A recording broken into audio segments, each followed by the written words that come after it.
자, 여러분. 금융의 미래 과연 어떤 모습일까요? 오늘은요, 완전히 다른 두 가지 길, 그러니까 거대 은행과 손을 잡는 길과 수많은 사용자를 직접 유치하는 길, 이 두 가지 상반된 비전을 놓고 벌어지는 흥미로운 이야기를 한번 파헤쳐 보겠습니다. 모든 이야기의 시작은 바로 이 질문 하나에서부터입니다.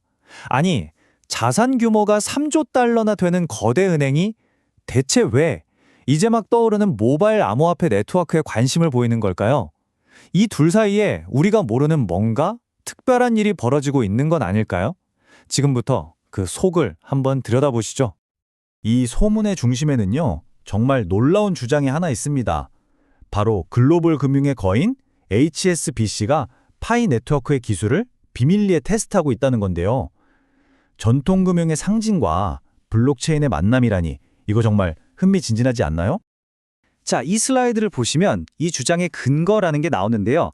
파이의 상징적인 숫자죠. 3.14159. 바로 이 숫자를 이용한 테스트 거래가 포착됐다는 겁니다. 이게 과연 단순한 시뮬레이션일까요? 아니면 더 큰 그림의 시작을 알리는 신호탄일까요? 아니 그렇다면 대체 HSBC 같은 거대 은행이 왜, 무엇 때문에 파이 네트워크에 이렇게 끌리는 걸까요? 자료에 따르면 그 이유가 크게 세 가지 핵심 기둥에 있다고 합니다. 하나씩 한번 뜯어보죠. 첫 번째 기둥을 이해하려면 먼저 이 개념부터 알아야 합니다. 바로 ISO 20022인데요. 어렵게 생각할 거 없고요. 그냥 전 세계 은행들이 쓰는 말을 하나로 통일하는, 뭐랄까, 금융계의 공용어 같은 거라고 보시면 돼요. 2025년까지 모든 은행이 이걸 써야 하는 상황인 거죠. 첫 번째 기둥, 바로 기술, 즉 인프라입니다. 파이 네트워크가 쓰는 기술이 이미 ISO 2029 표준과 딱 들어맞는다는 거예요. 그러니까 은행 입장에서는요, 굳이 막대한 돈과 시간을 들여서 고속도로를 새로 깔 필요가 없는 거예요. 그냥 이미 쫙 깔려있는 길에 슬쩍 올라타기만 하면 되는 거죠. 엄청난 이득이죠. 두 번째 기둥은 바로 사람입니다. 사용자요. 사실 금융기관들한테 제일 골치 아픈 게 바로 자금 세탁 방지 같은 규제거든요.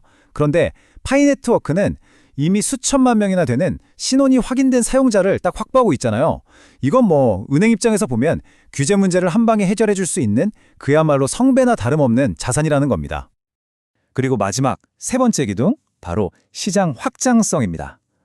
5천만 명이 넘는 이 거대한 글로벌 커뮤니티, 특히나 아직 은행 서비스가 닿지 않는 지역에 있는 사용자들은요, 기존 은행들한테는 그야말로 아직 아무도 발을 들이지 않은 블루오션, 그러니까 새로운 기회의 땅인 셈이죠. 자, 지금까지는 거대 기업과 손을 잡으려는 전략을 살펴봤잖아요.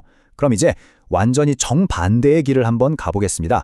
기업이 아니라 수많은 개인 사용자들의 마음을 직접 사로잡으려는 또 다른 성장 모델을 만나보시죠. 바로 ITLX 월렛입니다. 이들의 전략은요, 조용히 물밑에서 작업하는 게 아니에요. 아주 그냥 화려하게 그랜드 런칭 이벤트를 터뜨려서 시장의 모든 주목을 한 번에 끌어모으겠다는 정말 대담한 방식을 선택했습니다. 그럼 ITLX 월렛은 대체 어떻게 사람들을 끌어모으고 있을까요? 그 비결은요, 아주 간단하면서도 강력한 두 단어에 숨어 있습니다. 바로 게임 그리고 보상이죠. 자, 전략은 딱 두 가지입니다. 먼저 친구를 초대하면 보상을 주는 추천인 시스템으로 신규 사용자를 막 끌어들여요. 그리고 나서는 이 룰렛처럼 생긴 스핀코인 같은 게임 요소로 기존 사용자들이 계속 앱에 머물게, 계속 참여하게 만드는 거죠. 아주 용이하죠? 그리고 이 전략에 기름을 붓는 게 뭐냐? 바로 이 어마어마한 보상입니다. 보세요. 최신형 맥북에 아이폰은 기본이고요. 수천 달러의 상금까지. 이건 뭐 사용자들의 경쟁심을 자극하다 못해 폭발시킬 만큼 엄청난 경품들이 걸려있는 겁니다. 자, 금액을 한번 보세요. 9,600달러. 이게 1등 상금의 가치래요. 우리 돈으로 하면 1,000만 원이 훌쩍 넘는 돈입니다. 와, 이건 그냥 재미로 하는 수준이 아니죠. 사용자들한테 정말 강력하고 아주 현실적인 동기를 부여하는 겁니다. 자, 이렇게 놓고 보니 결국 우리는 미래 금융으로 가는 전혀 다른 두 개의 길을 보고 있는 겁니다. 하나는 튼튼한 인프라를 먼저 구축하는 길, 다른 하나는 아주 강력한 인센티브로 사람들을 먼저 끌어모으는 길. 정말 다르죠? 이 표를 보시면 두 전략의 차이가 한눈에 들어오실 겁니다. 왼쪽은 은행 같은 기업들의 문제를 해결해주면서 장기적인 관계를 노리는 인프라 전략. 반면에 오른쪽은 일반 소비자들한테 직접적인 재미와 보상을 줘서 단기간에 폭발적으로 사용자를 모으는 인센티브 전략인 거죠. 결국 이 두 가지 비전은 우리에게 아주 중요한 질문을 던지고 있습니다. 앞으로 금융세계가 완전히 디지털화됐을 때 과연 최후의 승자는 누가 될까요? 묵묵히 길을 닦는 자가 될까요? 아니면 가장 화려하고 신나는 목적지를 만드는 자가 될까요? 여러분의 생각은 어떠신가요?